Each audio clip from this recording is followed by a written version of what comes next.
For this project I'm going to use the Vitrea 160 paint by Pebeo and the outliners to go with it. This is an oven baked paint which makes it most suitable for things like wine glasses. The drawback here is the outliner which comes in this tube, which many of you may already know. I don't like using tubes, have a few issues with them, but we'll give it a go anyway. Here's the design, and even though this outliner isn't peelable, in certain circumstances you can make it like that. So I'm going to do it on a spare piece of glass. So I'll get my glass and I'll put it over the design. No need for it all to be in the right place because I'm obviously going to move it around. Let's put a couple bits of blue tack just to keep it in place. There we go. And I want to keep these letters quite large because I don't want them closing up, if at all possible. Same technique. Touch, lift, pull. Touch, lift, pull.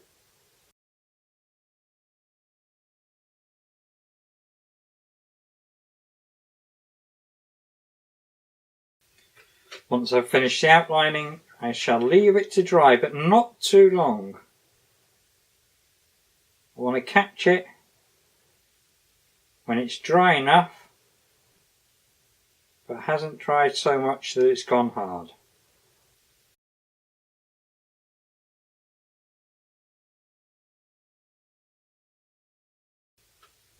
Right, I should do a few more hearts on another piece of glass.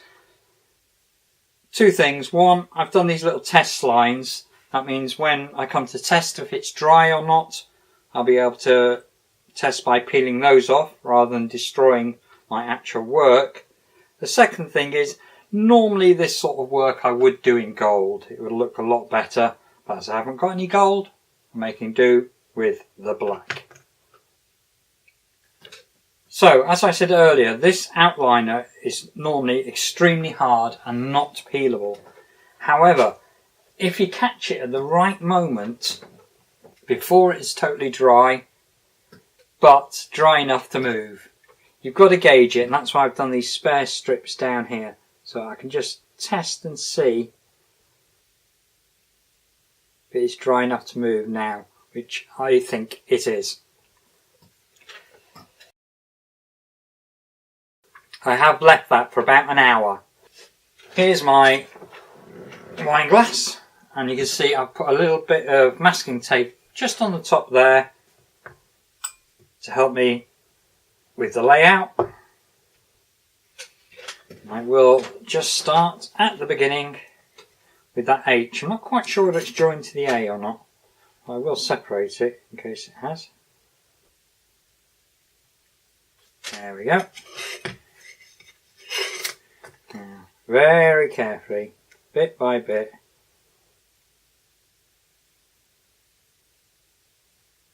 If it breaks, don't worry, you'll be able to reassemble it on your wine glass. But better that it doesn't.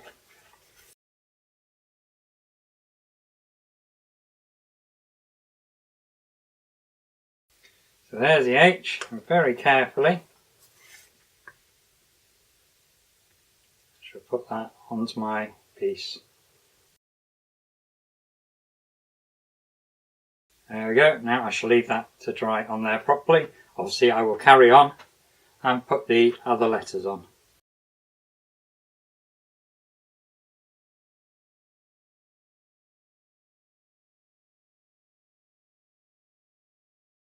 Well, that's all the outlining stuck on. See, I've put some hearts down on the bottom here as well. So it's only the hearts I need to paint. And as normal, when you're painting this curved surface, you do one small bit at a time before you move it round. So hopefully, I'm going to start with that heart up there.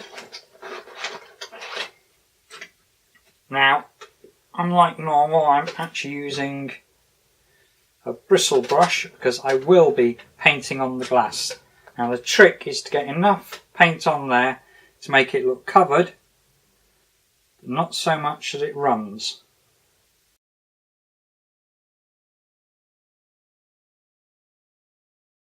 Obviously enough so the brush marks don't show up.